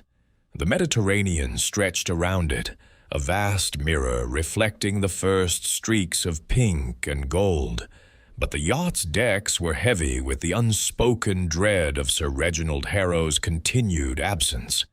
Miss Jane Marple, rising early as was her custom, stood at the rail, her shawl drawn tightly against the morning's chill. Her knitting lay folded in her bag, her hands still for once, as her sharp eyes traced the distant form of the silver wave, closer now than ever, its presence a silent taunt. The clues, Celeste's note, Travers's forged order, Lydia's evasions, the oil smear, the radio transmission, the dinghy's midnight journey, had woven a web in her mind, its strands converging toward a truth she could almost grasp. The Coast Guard cutter, summoned to aid the search, arrived at first light, its engines a low growl as it moored alongside the sea breeze. Lieutenant Moreau, the young officer, disembarked with a small team, his face set with determination. Miss Marple, meeting him on deck, reiterated her request for a thorough search of the yacht's engine room, her voice gentle but insistent. "You'll find, Lieutenant," she said, adjusting her spectacles, "that the smallest hiding places often hold the greatest secrets." Moreau nodded, accustomed by now to her cryptic wisdom, and led his team below, their footsteps echoing in the morning stillness. Miss Marple lingered on deck, her thoughts racing. The pattern of the mystery was clear. Victor Langston, driven by a decades-old grudge and a desire for the sea breeze's advanced technology, had likely orchestrated Sir Reginald's disappearance. The oil smear, matching the Silver Wave's engine type, suggested an intruder had boarded during the Cove detour. Celeste's note, "Meet me at 11 p.m., urgent," and her presence near the radio room pointed to her as the insider, perhaps bribed with the promise of wealth, as evidenced by her pearl earrings. Lydia's financial desperation and inconsistent tale hinted at peripheral involvement, while Travers's forged note suggested he was a pawn, not a plotter. But the engine room, with its potential for hidden spaces, held the key to confirming her suspicions. Below deck, the engine room was a labyrinth of gleaming machinery, its air thick with the scent of oil and metal. Moreau's team, guided by a crewman familiar with the yacht's systems, combed through pipes and panels, their torches casting stark beams. Miss Marple, following at a discreet distance, watched as they tapped walls and inspected compartments. Her mind drifted to St. Mary Mead, where a hidden cupboard in a vicarage had once concealed stolen jewels. Here, she suspected, a similar secret awaited. After an hour, a young Coast Guard officer called out, his voice sharp with discovery. "Lieutenant, here." He pointed to a panel behind a bank of generators, its edges slightly misaligned. Moreau knelt, prying it open with a crowbar, revealing a small compartment, barely large enough for a man to crawl into. Inside lay a portable radio transmitter, its dials still warm, and a folded map marked with the cove's coordinates circled in red ink. A faint trace of oil, identical to the smear in Sir Reginald's cabin, coated the compartment's edge. Miss Marple, peering over Moreau's shoulder, felt a surge of clarity. "How very telling," she murmured, her eyes bright behind her spectacles. The transmitter explained the garbled message to the silver wave's frequency, and the map confirmed the cove as the site of the rendezvous. The oil smear linked the compartment to the intruder's presence in Sir Reginald's cabin, suggesting a carefully planned abduction. "Lieutenant," she said, "this compartment could only be accessed by someone with intimate knowledge of the yacht. The alarms, I believe Captain Travers said, could be disabled from here." Moreau nodded, his face grim. "This changes things. Someone on board was working with whoever came from the Silver Wave." He ordered the transmitter and map secured as evidence and sent a message to the Coast Guard to prepare a raid on Langston's yacht. Miss Marple, stepping back, considered the implications. Celeste's nervous demeanor and the note in her pocket made her the likely culprit, but Lydia's evasions and Travers's history with Langston could not be entirely dismissed. The truth, she knew, lay in the interplay of motive and opportunity. Returning to the deck, Miss Marple found Celeste serving breakfast to the crew, her movements brisk, but her face pale. The pearl earrings gleamed, a silent accusation, and Miss Marple noted the chef's eyes darting toward the engine room hatch. Lydia, seated nearby, clutched her green scarf, her expression strained as she whispered to a deckhand. Travers, on the bridge, watched the Coast Guard cutter with a frown, his hands restless on the helm. Each, Miss Marple thought, played a role in this drama, but the script was Langston's, executed through a traitor within.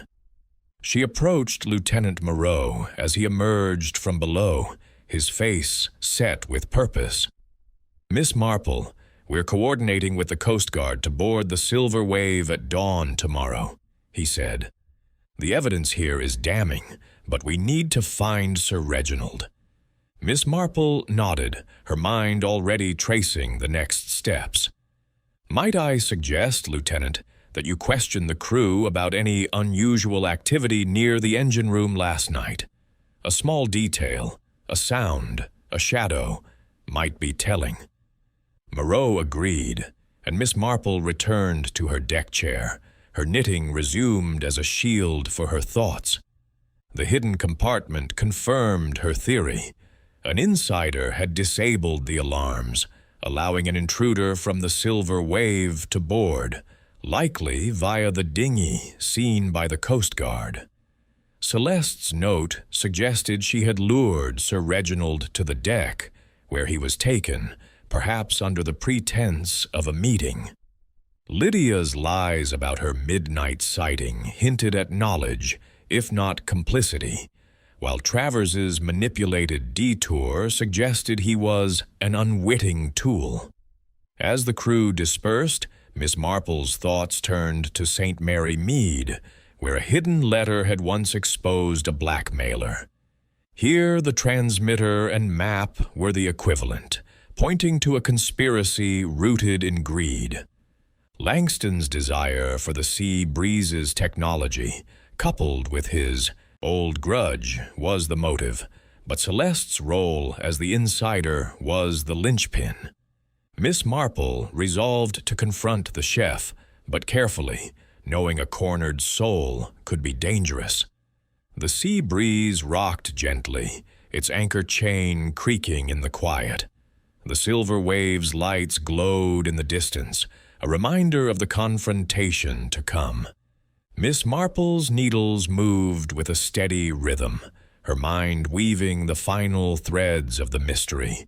The truth was near, hidden in the small human frailties she knew so well.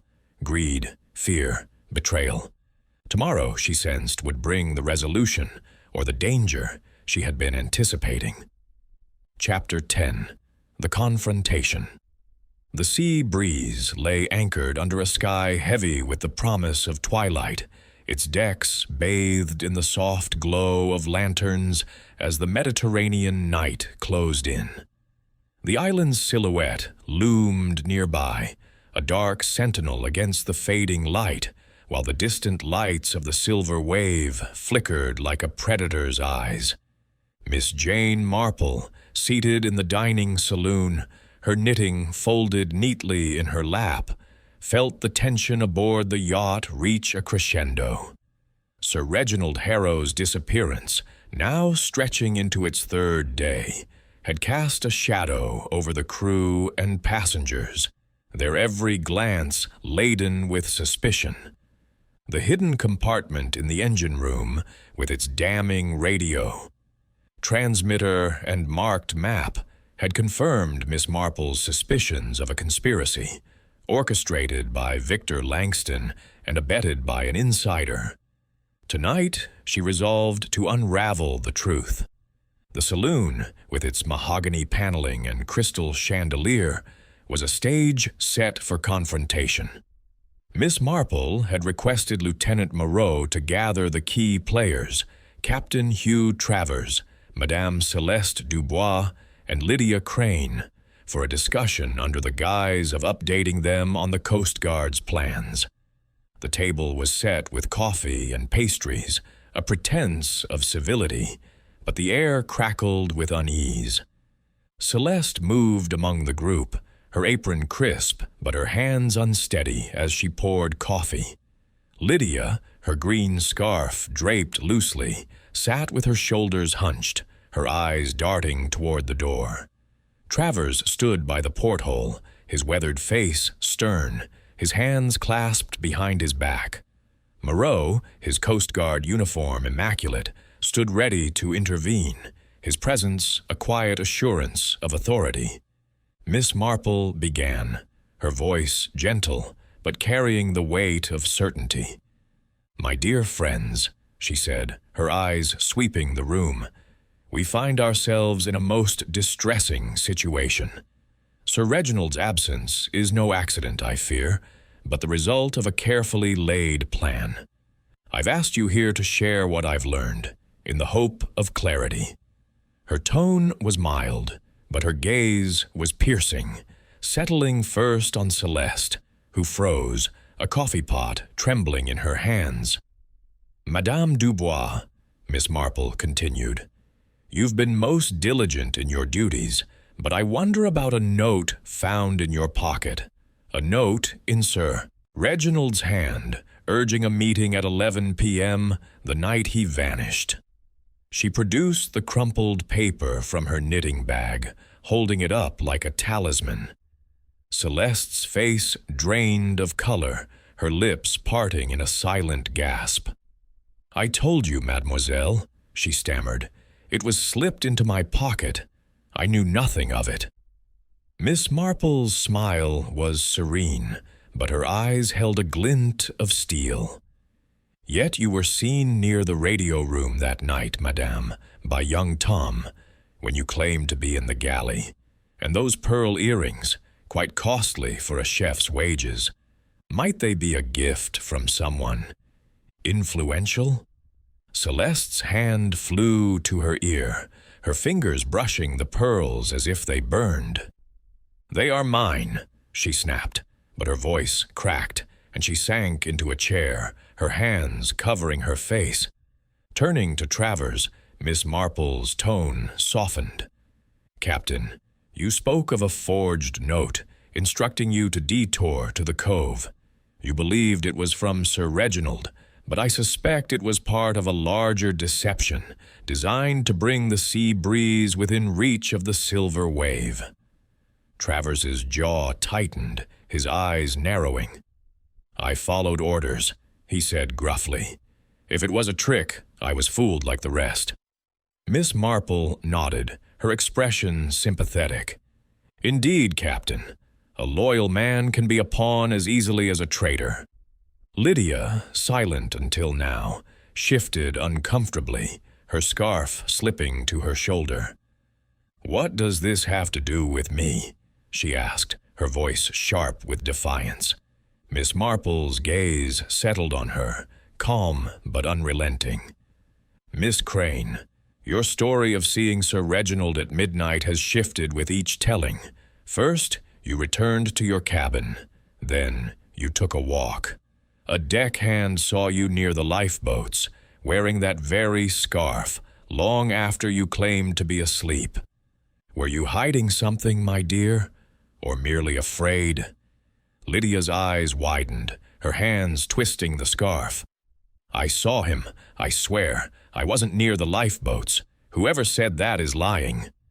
But her voice trembled, and Miss Marple noted the flush creeping up her neck, a mirror of the fear she'd seen in St. Mary Mead's guilty gossips. Miss Marple leaned forward, her voice low but commanding. "Let us consider the facts. A radio transmitter, hidden in the engine room, sent a message to the Silver Wave's frequency.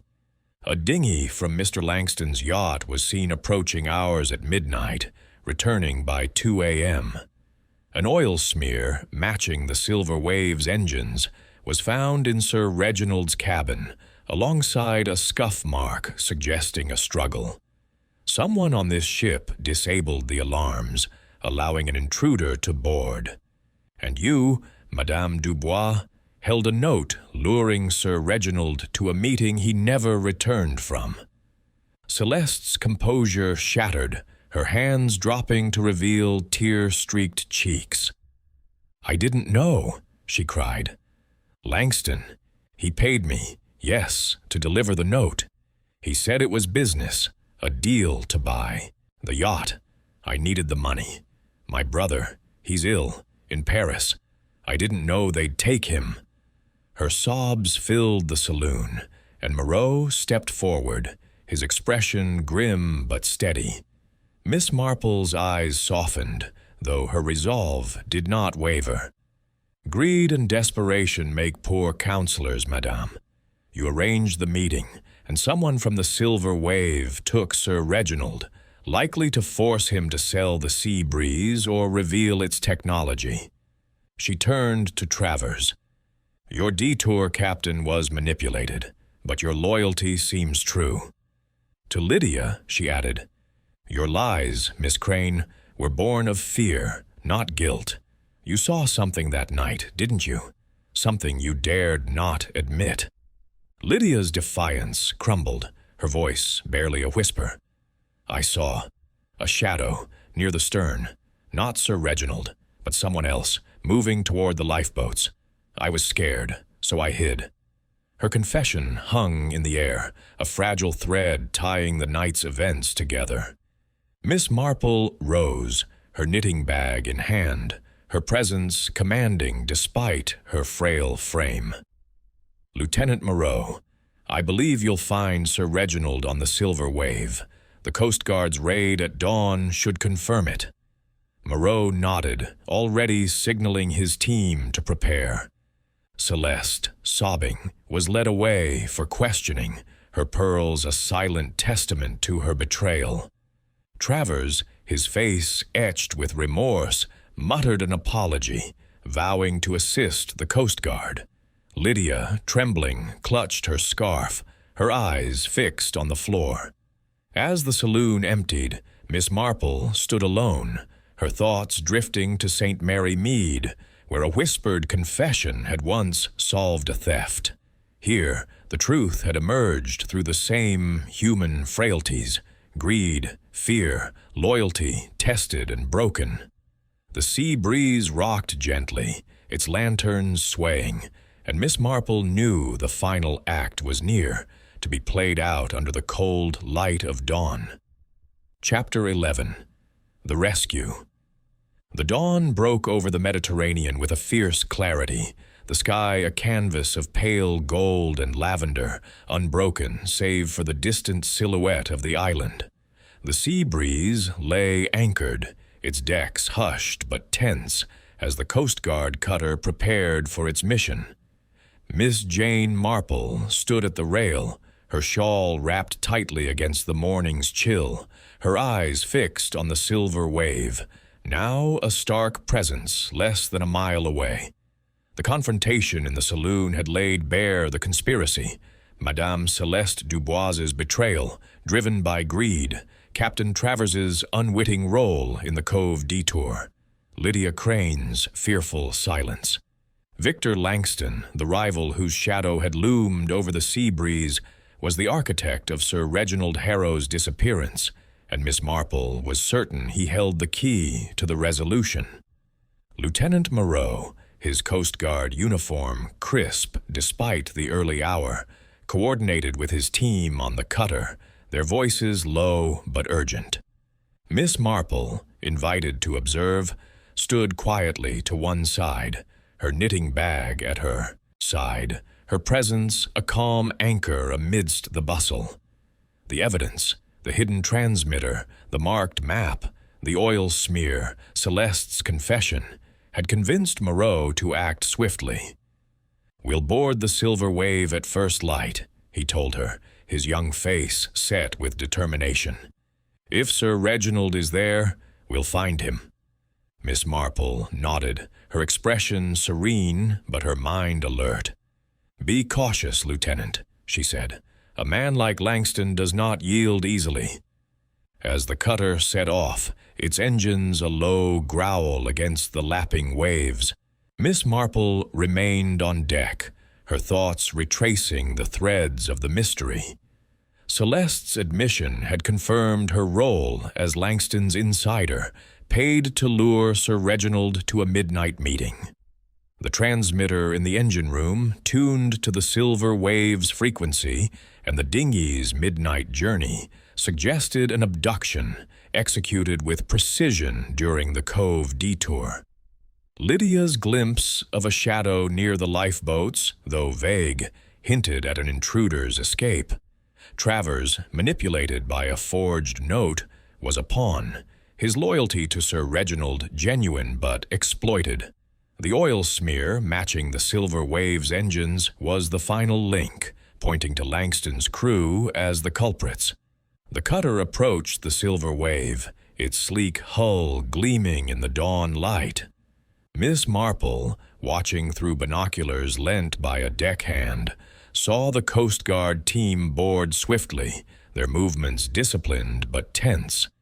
The Silver Wave's crew offered no resistance, a sign Miss Marple thought of Langston's confidence or arrogance.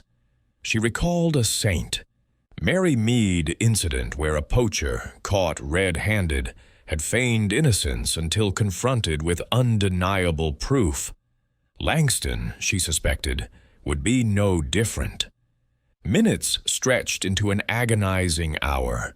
The Sea Breeze's crew gathered at the rail, their faces a mixture of hope and dread.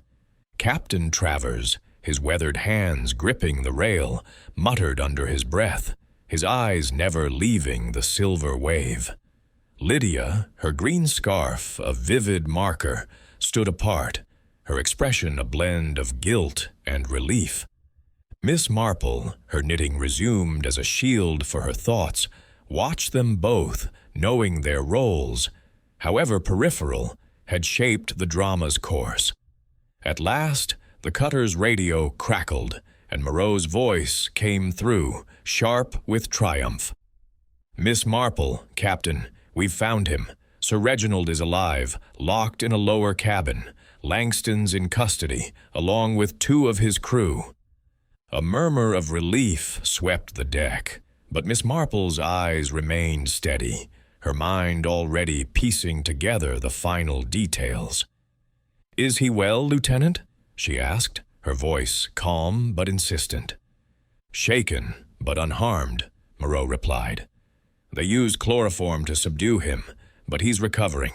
We're bringing him back now." The cutter returned, its deck crowded with Coast Guard officers, a handcuffed Victor Langston, and a disheveled but Upright Sir Reginald.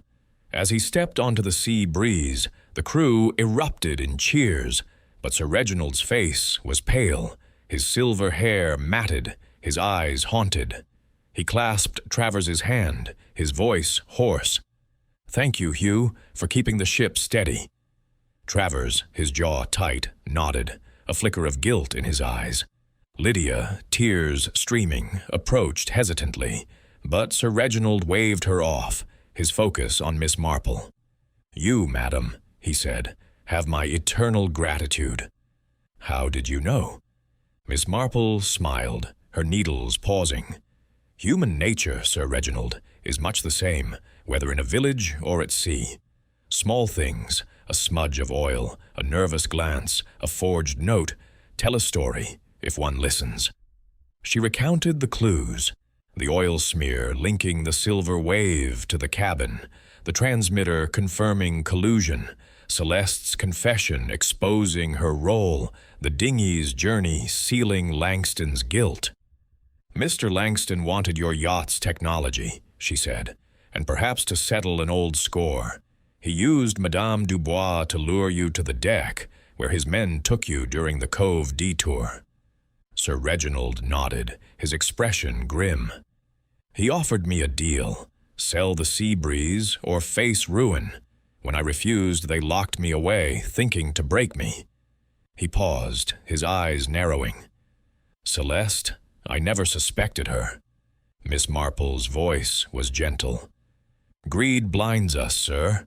She needed money for her brother's care, and Langston exploited that weakness." As the Coast Guard secured Langston and his men, Miss Marple's gaze drifted to the silver wave, now under guard. The yacht's logbook, recovered during the raid, detailed Langston's plan.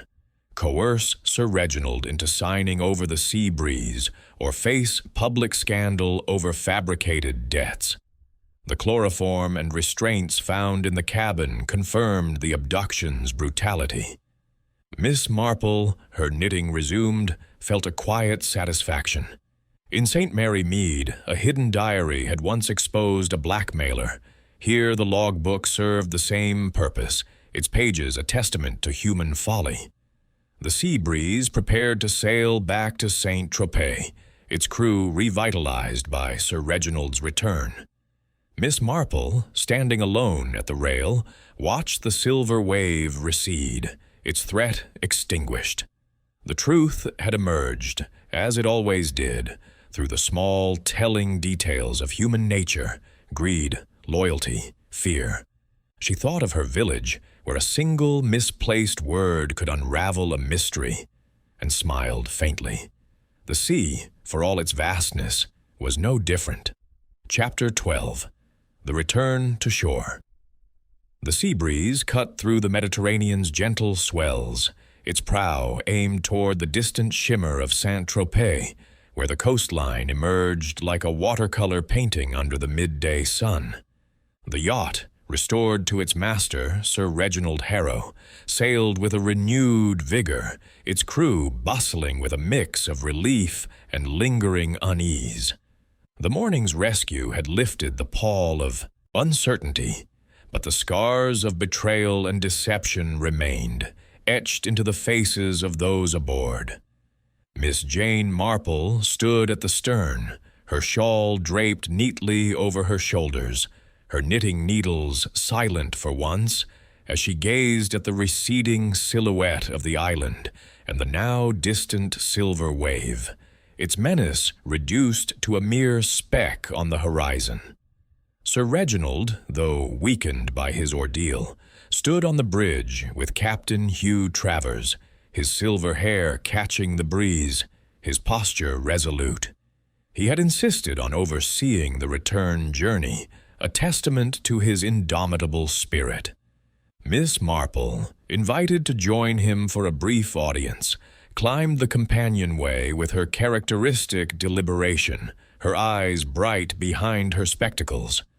"Miss Marple," Sir Reginald said, his voice still hoarse from the chloroform, "I owe you more than I can repay. Your clarity, your insight, saved me." He gestured to the sea, his hand trembling slightly. "This ship, my legacy, would be in Langston's hands without you." Miss Marple smiled, her expression one of quiet modesty. "You're very kind, Sir Reginald, but I only observed what was there to see. People, you know, are much the same, whether in a village like St. Mary Mead or on a yacht like this. Their motives, greed, fear, loyalty, leave traces like footprints in the sand."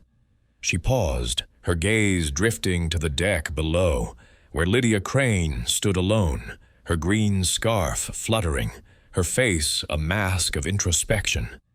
Sir Reginald followed her gaze, his brow furrowing. "Lydia," he said softly. "She was frightened, wasn't she? Not part of it, but caught in the middle." Miss Marple nodded. "Miss Crane's troubles are financial, not criminal. Her lies came from fear of being implicated, but her heart, I believe, is not malicious." Sir Reginald sighed, a weary sound. "I turned her away when she asked for help. Perhaps I was too harsh." Below, the Coast Guard had taken Madame Celeste Dubois into custody, her wrists bound discreetly, as Lieutenant Moreau escorted her to the cutter. Her pearl earrings, once a symbol of her secret wealth, were gone, confiscated as evidence of Victor Langston's bribe. Miss Marple had overheard her final words to Moreau, a plea for leniency for her brother's sake, her voice breaking with remorse. The chef's betrayal, driven by desperation, was a familiar story to Miss Marple, who recalled a St. Mary Mead seamstress who had stolen to pay a doctor's bill, her guilt unraveling under gentle scrutiny. Captain Travers, standing at the helm, glanced at Miss Marple with a mixture of respect and chagrin. "I was a fool, Miss Marple," he said, his weathered hands steady on the wheel. "That forged note, I should have questioned it." Miss Marple's smile was kind but firm. "You acted in good faith, Captain. A loyal man is easily deceived by those he trusts. Your devotion to Sir Reginald kept this ship steady." Travers nodded, his jaw tight and turned back to the sea, his resignation tendered, but stayed by Sir Reginald's insistence that he remain. Lydia, approached by Miss Marple as the yacht neared Saint-Tropez, stood at the rail, her eyes fixed on the approaching shore. "Miss Marple," she said, her voice low, "I was such a coward. I saw that shadow and I hid. If I'd spoken sooner." Her words trailed off, and Miss Marple patted her hand. "Courage comes in many forms, my dear. You've learned a hard lesson, and I suspect you'll be wiser for it."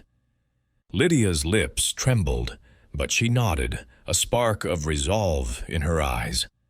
"I'm done with chasing wealth," she said. "I'll find my own way." The Silver Wave, now under Coast Guard control, trailed at a distance, its crew detained and Victor Langston facing charges of kidnapping and coercion.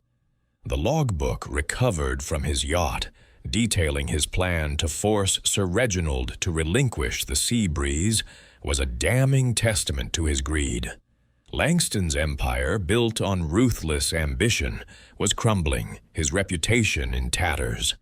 Miss Marple, reflecting on his downfall, thought of a St. Mary Mead merchant who had overreached, his schemes undone by a single careless letter. The sea, she mused, magnified human follies, but did not alter their nature.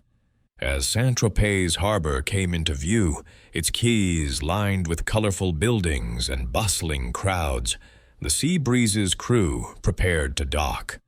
Sir Reginald, descending to the deck, addressed the gathered passengers and crew, his voice carrying over the hum of the engines. "We've weathered a storm," he said, "not of wind, but of human failing. Thanks to Miss Marple, we're whole again. The Sea Breeze will sail on, and my foundation will go forward, a legacy for those in need. A cheer rose, tempered by the weight of recent events. Miss Marple, standing apart, resumed her knitting, the needles a familiar rhythm as the yacht moored. The harbor's bustle enveloped them, a return to the world's clamor. But her thoughts lingered on the quiet truths she had uncovered. Celeste's greed, Lydia's fear, Travers's loyalty, Langston's ambition. Each had played a part, their motives as clear to her as the gossip of St. Mary Mead. She thought of her friend, Mrs. Bantry, who would relish this tale over tea, and smiled faintly. As the crew dispersed and Sir Reginald prepared to meet the authorities, Miss Marple gazed at the horizon, where the sea met the sky in an endless embrace. Another mystery awaited. She was certain, hidden in the small human details she knew so well. For now, the sea breeze was safe, its secrets laid bare, and Miss Marple, with her knitting bag in hand, stepped onto the quay, ready for whatever puzzle the world might next present.